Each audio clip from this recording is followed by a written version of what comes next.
In this season of Pearl Meyer Unscripted, we're looking at executive compensation through an industry lens. Our co-hosts, Mark Rosen and Aalap Shah, are joined by several colleagues who specialize in different industries, including technology, healthcare, oil and gas, and more, to examine the aspects of compensation design that are unique to each. Turning now to the technology sector, where the compensation landscape is being reshaped by AI, digital infrastructure investment, longer private company timelines, and a more segmented talent market.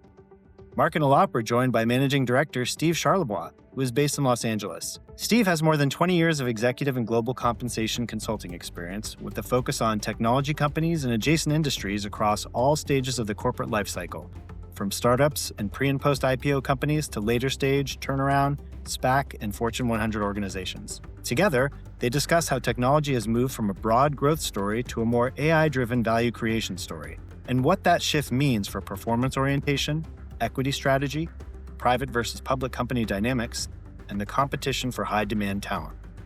Let's listen in.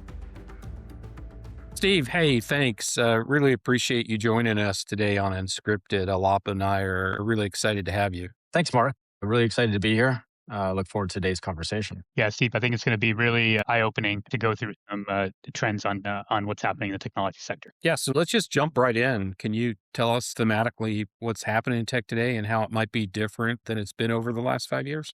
Sure. I think, Mark, the big thing is, if you look at the different lenses, so maybe start with the business lens and then talk a little bit about the talent lens and obviously the implication for us in the work that we do day to day. The reality from a business standpoint is really technology's gone from a growth story to an AI-driven value creation story. So what does that mean? If you look at the last 5 years, most technology companies, depending on which vertical you're in, focus primarily on SaaS growth, cloud transformation, so going from on-prem to cloud, digital transformation just generally. And then obviously a lot of companies across the different verticals were highly focused on the recurring revenue model and scaling that. Today, it's all about AI and the primary value creation being around the AI build out. And the reality is there's just been significant winners and losers within that space. Two is think of the talent market and you think of kind of the last 5 years going back to probably pre-COVID, maybe a little bit post-COVID. Most technology companies were competing for relatively the same talent, both at the executive level and also at the engineering level. Very similar profiles. Today, there's really distinct sub-markets that are emerging, right? So if you think of a small handful of companies like Anthropic, those that are really building the leading frontal models are competing really aggressively for that AI researchers and developers. Then you think of other companies that are really focused on attracting AI product builders for building out their products going forward as their business and strategies evolve. And then lastly, just workforce productivity. So the entire workforce productivity dynamic is changing around the AI transformation. What does that mean for us? It's really led to a bifurcation in the market in terms of consequences that companies are going through. It's very context specific. On one end of the market, you have the AI competing companies and those that are in the digital infrastructure build out that are having great performance. And then on the other end of the market, you have the software companies that are really having to change their business models going forward and deal with depressed valuations. Depending on where you're at on that spectrum is really different than 5 years ago, where everything was kind of up and to the right, everybody moving in the same direction. My experience in today's markets is just a lot more bifurcated, a lot more segmented, and that just requires more specific thinking for companies. Isn't it the same disruption that there's always been, though? I mean, a different kind of disruption, but again, it's still disruption, which has been a factor always in this industry. Correct. Shorter and shorter cycles, right? You think of the fintech cycle, the cryptocurrency cycle, kind of Web3, right? Again, different cycle. Even around COVID, all right, the platform companies like Instacart, et cetera, that went public at that time, dramatic cycle change in terms of where that talent was migrating to. So yeah, you are right, Mark.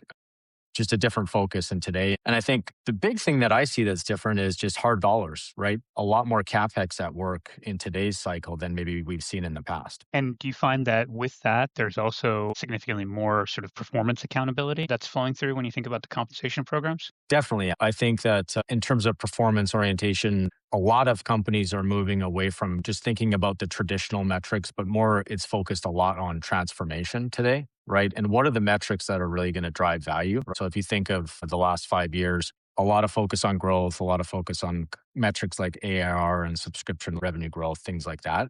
Now the conversation is really around what's going to drive not only the income statement a part of the equation, but also the balance sheet. That's something that I'm seeing in a lot of the companies that we deal with, that things like economic profit, for example, are starting to come back on the table. Yeah, and something that I'm seeing as well on the private company side is that when we're contemplating equity refreshes, more and more of those equity refreshes are having a portion be performance vested rather than solely time. So, Steve, can you sort of just talk a little bit about what you're seeing that's happening differently in private markets versus public markets? Sure. Just on that point of performance-based equity, definitely aligned with what you've seen also, Aalap, in terms of over the last 2 or 3 years, just companies going deeper. Tech traditionally went from options to RSUs. Now you're starting to see more emphasis on performance-based equity further in the organization. So that's a great call out. In terms of the private market space, not thinking about the different verticals, but just generically, I think a couple points come to mind. One is, and it's kind of the elephant in the room, right? Just time to liquidity is taking longer, right? If you look at kind of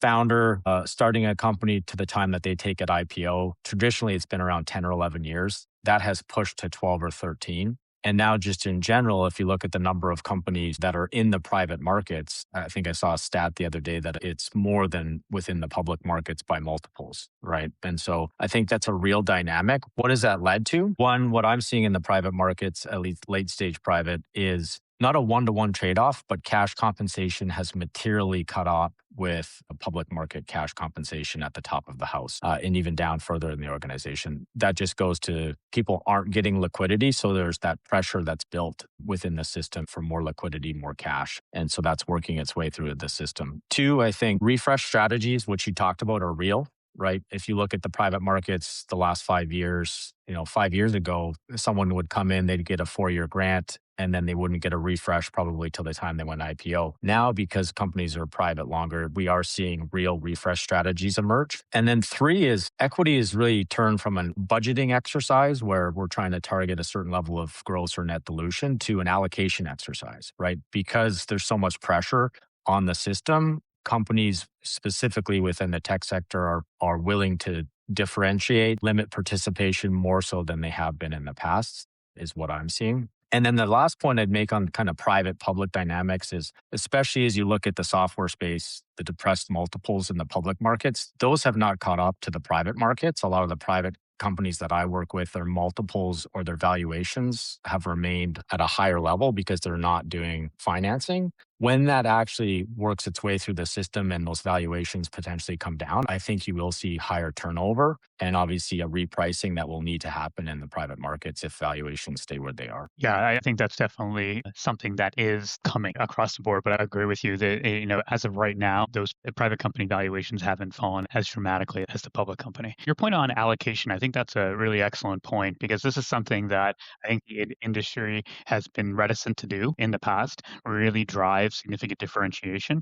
Do you think there's going to be any fallout associated with that? Or do you think that both the executive team and the broad-based team understand the necessity for it? I definitely think that there'll be a recalibration of talent, right? I think that some of the talent that has historically migrated to, let's say, the Bay Area, where kind of everybody was peanut buttering, giving everything to the entire population, I do think that you'll start to see a migration of talent potentially away in the middle. You think of, for example, the AI infrastructure space or AI space, you've kind of got a barbell, right? You've got those that are higher up on the stack that are developing those models, and then you've got the infrastructure people that are actually in demand. But in the middle, the SG&A, the normal engineering or eng population, I do think that you could see a migration away from the industry to other industries that may be willing to pay more than they have been historically. And so that gap between technology and other industries, I think, may narrow as well. Right. And I'm so glad you touched on the sort of digital infrastructure space. That's something that we also covered in our oil and gas series, but would love to hear your thoughts about what are you seeing from the technology industry lens about what's happening in the infrastructure space. Sure. So, maybe just taking a step back, obviously digital infrastructure, it's on an investment super cycle, right? And then I'll touch on this, and Mark, you alluded to it, just the software and semiconductor space. How do you think about those 3 different profiles? From my perspective, what I'm seeing across the data centers, fiber, power, connectivity, it's all about the build, right? So the capability is there, but connecting it to the grid and having the workforce to do that and obviously build the hard infrastructure is really where the conversation is today. So what am I seeing across the space that I work with is we're actually getting pulled into companies that we historically wouldn't have worked with. So if you think of, you alluded to it a lot, the energy space, I know that we have deep roots in construction and engineering, and we're just getting pulled into areas where those companies are asking, well, what are the hyperscalers paying? What are the hyperscalers talent looking for? Because they're trying to protect some of their people or they're trying to attract as they think of building out those specific capabilities within their business. So I do think because of that build, we're just more connected to industries that we traditionally haven't been. And from a comp perspective, what we're finding the conversation around is just trying to get really accurate and good information around some of these hard to find roles, right? I think everybody that plays in that space in today's environment is in the same boat in the sense that it's a fluid market. That market is still emerging. And so trying to get good information is proving to be a little bit difficult. Right. And I think the other point that I talk to clients about is that, yes, the talent's hard to come by, but also the talent isn't 100% proven yet to deliver on results. So this is where you have to be careful in terms of chasing significant quantums of compensation and not have to be tied to some performance orientation. A great point. I think that, and we talked about this earlier with Mark's comment on the different cycles, right? You think of those different cycles and companies willing to, as you build in those newer cycles, bring in talent at a higher level and have less performance orientation. I think what we're seeing in the infrastructure space right now is historically, for example, you look at the Bitcoin miners that have pivoted to the data center space, right? As they've made those pivots, you're starting to see more and more emphasis on performance-based equity and just equity constraints in general because the business models are changing, more CapEx heavy, et cetera. So I think that's a good point. Hey, Steve, you talked a little bit about some of the hot areas, but can you talk a little bit more about how the talent conversation is evolving? What are the hot areas today and how are companies dealing with this disruption from AI and how does it affect the talent? Yeah, sure. I think a couple things, Mark. So as I talked about earlier, talent has moved up the stack and down the stack. And so what do I mean by that? So hot skills today are things like AI infrastructure engineering, obviously GPU architecture and AI systems engineering, AI product leadership. And then downstream, again, the same thing. We just talked about this, the data center development and operations people, those types of roles. In the more traditional businesses, the reality is they're really starting to look at this buy, build, reskill talent model. And what do I mean by that, right? So building either agents or new business models for the future, buying talent from the outside, or really most companies that I work with, I'm seeing a reskilling of the talent in place, right? Learning to work with the AI from an operational standpoint. It's this build, buy, reskill kind of model that is emerging within technology. And then lastly, as I mentioned before, just from a comp design program perspective, really looking at what are the leading indicators of performance that employees can actually tangibly affect as companies pivot is going to be important. And I know Aalap, we've talked about this in other places, really the emergence of singular comp programs that are highly specialized in terms of driving either a cohort skill set or cohort performance or individual performance. I think the willingness in this industry to be very specific is something that's a positive. You don't see that in many other industries. And I think that, Mark, is again starting to emerge as well as part of this discussion. I think that's something interesting you said that in other industries we can learn from, and that is the reskilling, because a lot of people are very afraid of this transition as it will apply to their own business, and recognizing that we all need to learn. We all need to think about how our jobs are going to evolve, including us in our business, recognizing that the area that's moving the fastest is also thinking about those same issues, I think is comforting. Yeah, most definitely. And I think it seems that from what you've said, Steve, there's a lot of drive towards more differentiation. As you mentioned, sort of personalization as well. That level of experimentation that companies are willing to have sound like it'll be a competitive advantage if they are a bit more creative about their compensation programs. Would you agree with that? I agree with that. Yeah, fully. So, Steve, this has been wonderful. Really appreciate you spending some time with us to give us your views on what's happening in the sector. Thank you again. Yeah, this is great. Thank you both for having me. Look forward to the next discussion. All right. Take care. Our thanks to Steve for giving us such a clear picture of the recent shifts and dynamics shaping the technology sector. In our next episode, Will Cockle will join us to discuss how tech companies are no longer operating in a single compensation market and why boards should think differently about compensation strategy depending on which market they're operating in. Until then, you can find all of our unscripted episodes on Spotify, Apple Podcasts, pearlmeyer.com, or wherever you get your podcasts. Thanks as always for listening, and we'll meet you back here next week.